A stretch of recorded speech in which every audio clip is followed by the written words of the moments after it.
Updates are an essential part of maintaining your server, and GDC's tech support offers a wide range of updates via our FTP site or directly through email. When updates are needed, they can be installed in a few simple steps. To begin, log into Configuration with Technician Access.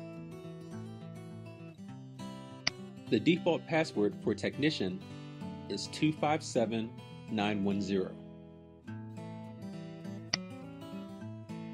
With Technician Access, the Assistance tab is the only tab available to you.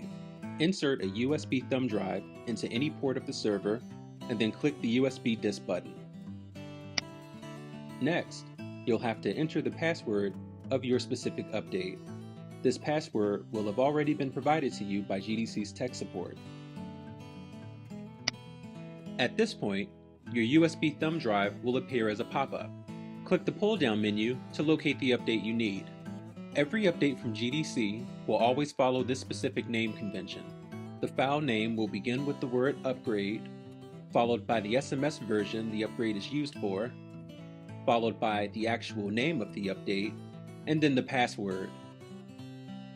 tgz.enc simply means that the file has been compressed and encrypted. Once your upgrade has been successfully completed, you will always be prompted to reboot your server.